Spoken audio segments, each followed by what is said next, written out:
Hi folks, it's Jennifer French, the Member of Provincial Parliament for Oshawa, and I wanted to take the opportunity to share a few thoughts this unusual but important Remembrance Day. I wanted to recognize and thank the organizers of the various Remembrance Day services, many of them virtual across our communities. Oshawa has a rich and dynamic military story that spans generations. We have a rich history and continue to have men and women who actively serve. We have service clubs and legions and a wonderful community tradition of service. We owe a debt of gratitude to the veterans and their families for their sacrifice and commitment to protecting, defending, and safeguarding everything we have in this province and this country. May we always safeguard their futures and security and continue to value that sacrifice.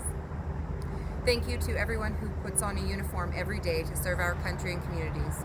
Let us also recognize the caregivers and families of those who come home in need of love and support.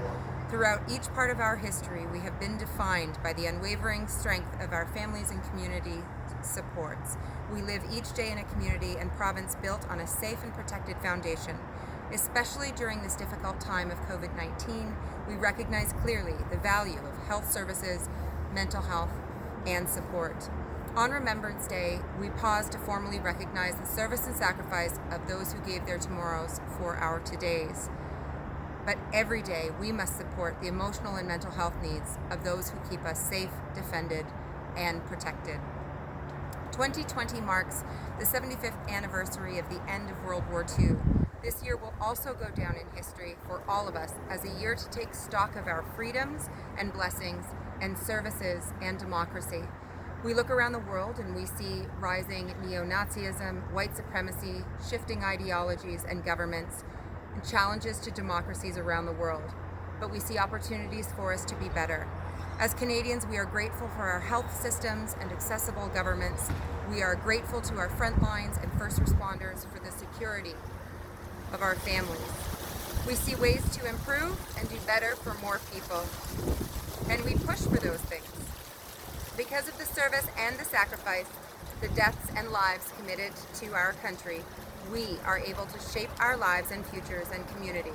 Especially this past year, we are recognizing just how dear those things are. But remembering is more than just memories. It is about appreciating the lives we may lead because of the deaths and lives of others who wanted to ensure we would always have freedom and hope. We have responsibilities that go with that freedom and hope, and we must take them to heart right now. We must support our neighbors and keep them safe and healthy. We must ensure our leaders take responsibility for the safety and well-being of their citizens.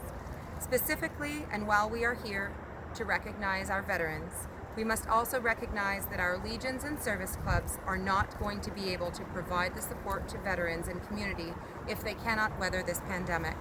Supporting the Poppy campaign helps to support veterans, but those donations do not keep the lights on, the bills paid, or the doors open. Please push decision makers to financially support